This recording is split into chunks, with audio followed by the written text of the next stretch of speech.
Hi, this is NEET Stage 2 Lecture 1. So whenever you encounter a problem in which some particle is revolving around a nucleus, these will be the steps you have to follow to get the answer. So the first step will be, you have to just first draw the diagram. Let's say we have a nucleus.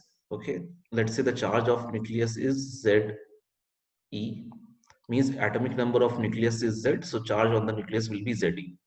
Let's say a particle of mass m, okay, and charge, let's say q, is revolving around the nucleus. So this can be electron also, or maybe in hypothetical scenario they will give you some another charged particle. So we have to now write the equation for the force from the given data. uh, I have drawn a circle. Okay, so let's say the velocity of the moving particle is v. So there will be, let's say, some force which will be towards the nucleus, that will be force of electrostatic attraction, and that force will be kq1 q2 by r square. So k ze into q divided by r square. Now this force will be providing the centripetal acceleration, so that will be equal to mv square by r. So that will be our first equation.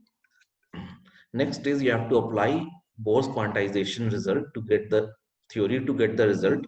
So that another formula will be angular momentum mvr is equals to nh by 2 pi. This will be our second equation. On solving these equations, you can get the formula of radius, velocities, all these things. And then kinetic energy of the moving particle will be given as half mv square, and potential energy will be kq1 q2 by r. Okay, minus kq1 q2 by r. So these formulas we are going to use to solve the numericals.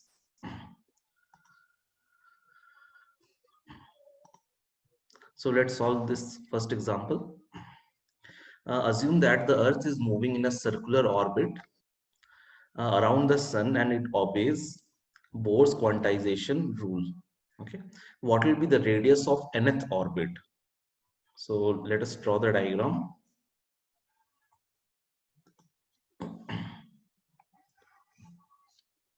So we have sun of mass capital M, and the mass of earth which is revolving is a small m. Okay, and it is nth orbit. Okay, and let's say that radius is r, or the distance between moon and sun and earth is r. Now here there is no electrostatic force of attraction, but since these are two masses, there will be gravitational force of attraction, and gravitational force is given as g m1 m2 by r square. So g mm by r square will be the gravitational force that will be providing centripetal acceleration to the earth of mass small m. So it will be equal to mv square by r. Okay, so that will be our first equation. Next equation is mvr is equals to nh by 2 pi, because it follows Bohr's quantization rule. So mvr is equals to nh by 2 pi. So these two equations we have to solve, and we are supposed to calculate the radius of nth orbit. Now once you will solve this equation, you will get the radius of nth orbit, because according to this Bohr's quantization theory or Bohr quantization rule, we have substituted the value of n here.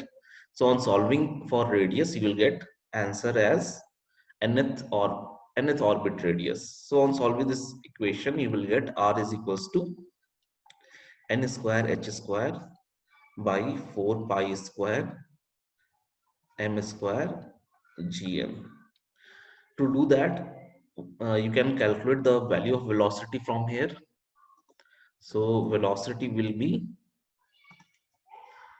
this one. Now substitute the value of velocity here, then you will get the equation of r. Okay,